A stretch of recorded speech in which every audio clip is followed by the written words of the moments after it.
I went from 3 fly reels loaded with coiled, memory-filled fly line and gooey backing to 3 completely rebuilt setups I can confidently take to Alaska, Canada, and the Amazon, using one simple step many fishermen overlook. Instead of replacing only the fly line, I stripped each reel down to the bare spool and rebuilt everything from the bottom up. I probably could have continued fishing with the old backing, but with these 3 major fly fishing trips coming up, I didn't want the oldest and cheapest part of my setup to be the reason I lost fish. I'm replacing the backing and fly line on these 3 different fly reel spools. I'll show you how I attach the backing to each reel, how I connect the backing to the fly line, how I keep everything tight and level while loading it, and how I finish the setup with a leader and tippet. And as you're going to see, I didn't do everything perfectly the first time. But that's part of working on your own fishing equipment. You make a plan, catch your mistakes, and fix them before you get out on the water. In front of me, I have my 3 fly reel spools. My CSR3 reel has a second interchangeable spool, which is something I strongly recommend looking for when you buy a fly reel. One spool can hold a floating line, while the second spool can hold a sinking tip line. Instead of carrying 2 complete fly reels, I can simply pop the one spool out, snap the other one in, and completely change the way I'm fishing. I'm setting up one of these reels for an 8-weight rod and the other one for a 9-weight rod. The main line I'll be using is the Scientific Angler's Sonar Titan sinking tip line. That sinking tip is what I usually use on small salmon flies I fish in Alaska. A floating line is useful for dry flies, poppers, and other presentations that I want to keep on or near the surface. For a lot of my Alaska salmon fishing, I want that fly to get down into the water column. So the sinking tip line is usually my first choice. Let me know in the comments if you rig up differently. I decided to replace everything because I honestly couldn't remember exactly how long this line had been on these reels. It had probably been at least 6 to 7 years since I replaced the fly line, and some of the backing may have been on these spools for 10 or more years. When I started stripping everything off, I found dark, gummy looking spots on the backing. At first I thought the backing might have been damaged from a burn from rubbing against the reel. But when I looked closer, I realized that old brown rubber band had started breaking down and melting into the line. The reels had been stored for years, and those old rubber bands had become sticky and bonded to themselves in the backing. That was enough for me. I stripped everything down and decided to start fresh.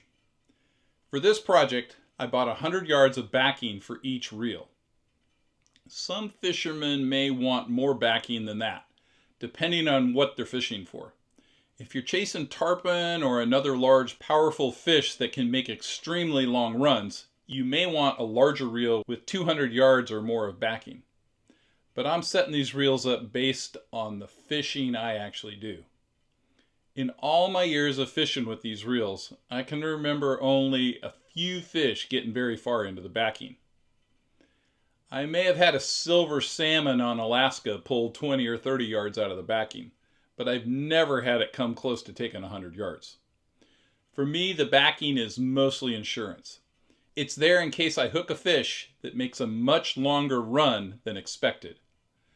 I also bought the backing in different colors. That gives me a quick visual reference when I'm looking at several similar spools. The color won't tell me everything that's loaded on it, but it helps me remember which setup I'm holding. To complete this job, I'm using a spooler, a pair of scissors, and some blue painter's tape. The spooler holds the reel and the supply spool while allowing me to apply some tension to the line. The first step is attaching the backing to the bare reel spool. I start by forming a sliding loop with a uni-style knot. I create an overhand loop, bring the tag in through 3 or 4 times, and then clinch it down. That gives me a loop that I can tighten around the reel spool. I remove the spool from the reel by pressing this metal tab. I place the loop around it and wrap the backing around the spool a few times before pulling everything tight. Then I trim the tag end. Once the backing is secured, I add a small piece of blue painter's tape over the line. I also do this when I initially load my spinning reels. If you're interested in seeing how I set up my spinning reels, see that video link above.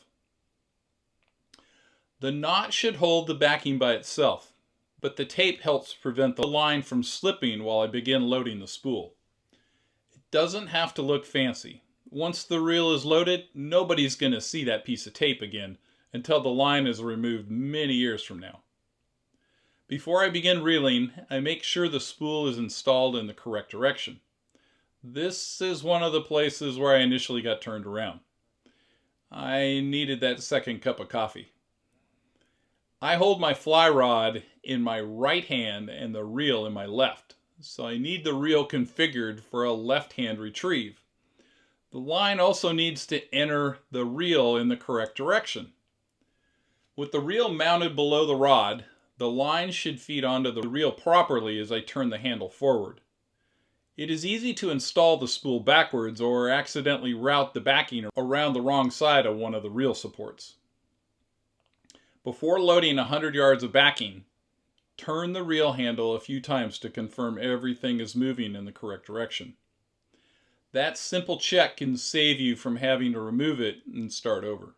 With the reel and new line spool mounted on the spooler, I add some tension and begin winding on the backing.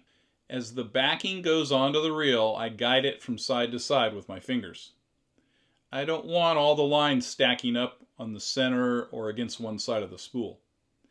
I want it spread evenly across the entire width of the reel.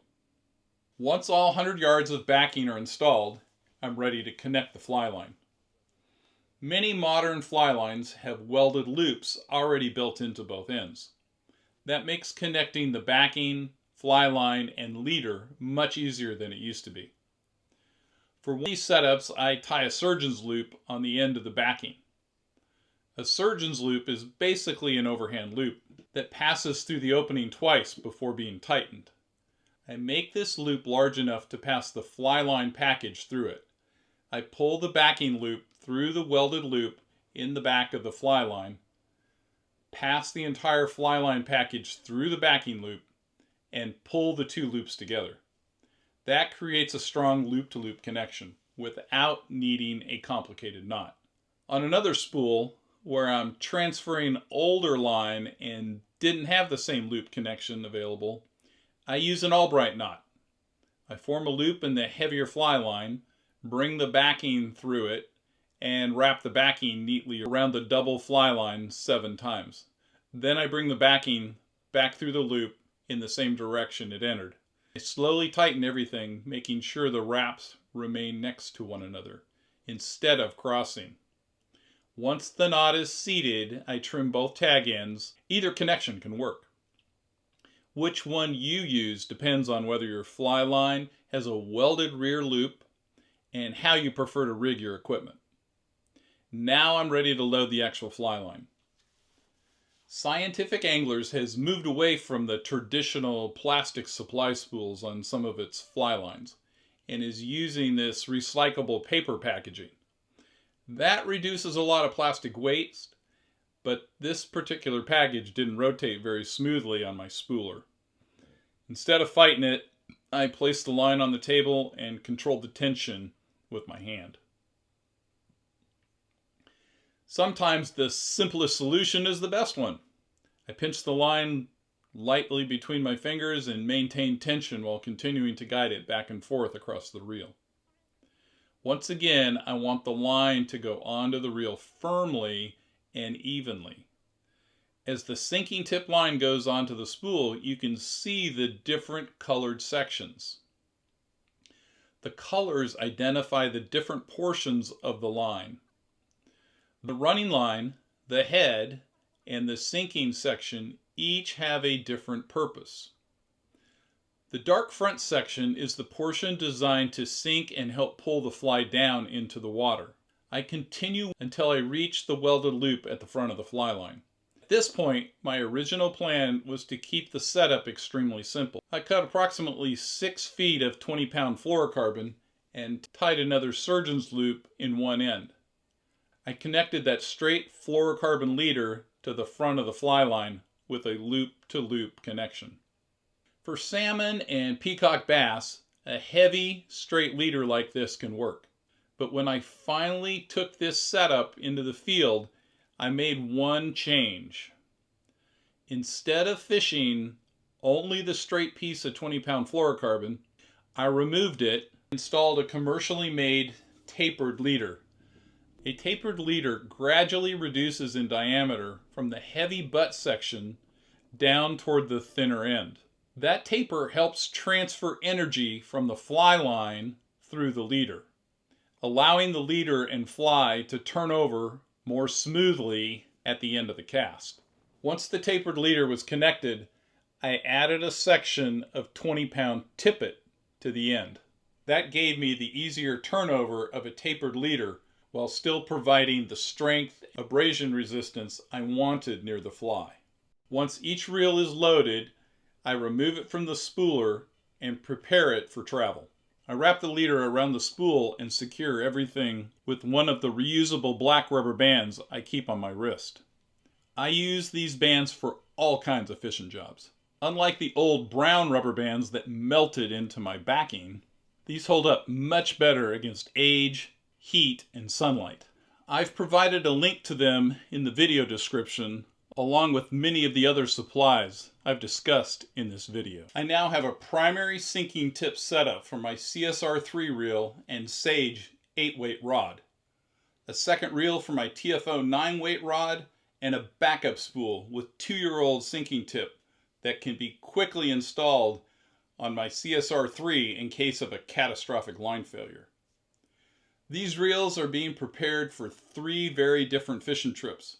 The first is Alaska, where I'll be fishing the rivers for salmon.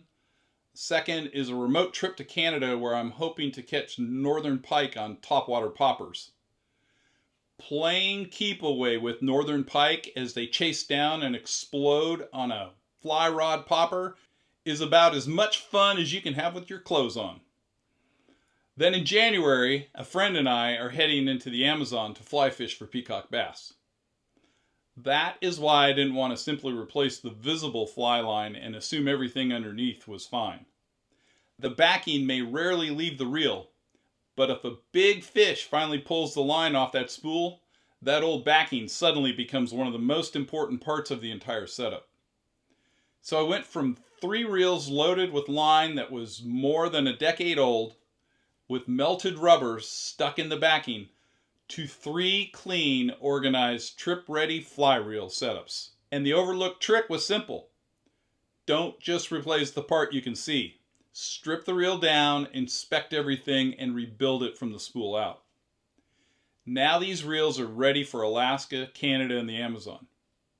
And if you'd like to see how I tie that simple pink fly I use up in Alaska, see that video here. And if you want to see some Alaska fly fishing fun where I caught over 50 salmon on my birthday, see that video here. Tight lines, and we'll see you out there on the water.